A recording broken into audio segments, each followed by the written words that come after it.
This is a replica of a coal mine that was typical in this area. This was donated by John Marietta. He was a story unto himself. But this is a working model of what you would see scattered across the prairie in southeast Kansas. Now, Johnny Marietta, you're talking about the father of the John Marietta we all know now. Yes.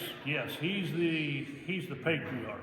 Okay. He's the circus guy and the railroad guy. He was into everything. He was a real neat individual.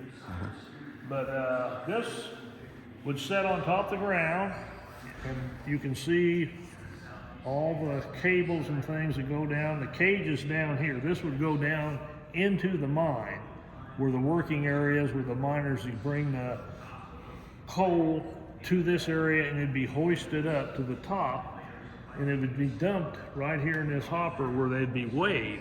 Now, it's hard to tell what's going on with everything going every which way, but it would come straight up out of the hole right there, right over here. Yep.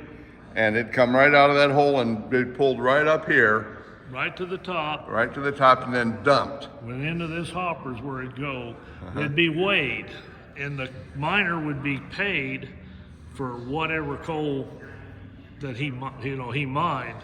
That was those little miner's tags. Each miner would put their tag on their little car, and it would be hung up, and you would be credited with 500 pounds, whatever the amount of coal was. And there was a guy working up here that was writing down everything off of the scale, what it came up with. And after a while, they got to looking that they was a little short on their weights.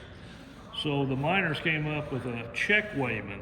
The company was responsible for weighing them, not that they'd do anything. No, they were honest. They were honest, but to double check that they were. But mistakes were made. Yeah, mistakes were made, and the check weighman, he would write down his Now number let's go over here and show how this goes. After you dump that off over there, all right. then it slides down over here. It comes down this chute. See, there's that chute, and it comes down onto this board right here. Right, and the fines. And that would be all metal in reality. Yes. But this, your screens would come in. This would be the fine coal. This would be the bigger coal, and your big lumps that was left would go over here. So on this, what do they call this area here that did the sifting? Did the These are your shaker screens. And those would move back and forth with the stuff, and then the fines would go through the screen, and then the same thing down here, they'd go through the screens, and then the bigs would go down into the far one on the left. Yep. Okay. And they would pull these cars out, pull another one in, and they just continue that all day long. And they generally didn't pay the miner for the stuff that went in the fines.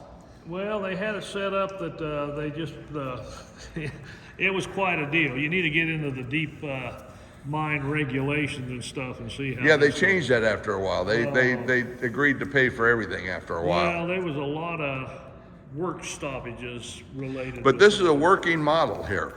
Yeah. And this has some motors. This has electric motors over here. And I'm sure it's not really ready to run today, but I bet if we got them to do a little bit of checking on this, they could get this running again. This model was made by John. No. It was made by who? He traded for it. I don't remember who he said made it, but no, Johnny didn't make it. He did a lot of swapping and trading. And, but it would work off of these electric motors over here. Yeah, you got motors here for your hoist. You got motors here for your shaker screens and all the stuff that's in here.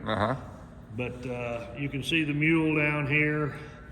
This was typical of what brought the coal to the bottom of the mine where they brought it on up. Well, now this mule would be underground. This mule was a replica of one that would be in the mine. Yes. And they had stables down below for the mines. For a lot of years, they'd keep the mules down there, and they fed them down there. They did everything, and they'd stay down there. But when they would come up, they'd go wild because it was so bright. Their eyes got used to the dark, and so it was a real shock for them. It was a real shock for them. Later years, they said these would come up with the men, and they would go back down too. But then they got electric motors, and they didn't need the mules anymore. All right, well, thank you. Thank you. I'm going to go ahead and cut this one off here, and we'll move on to another machine and another video. Thank you for watching.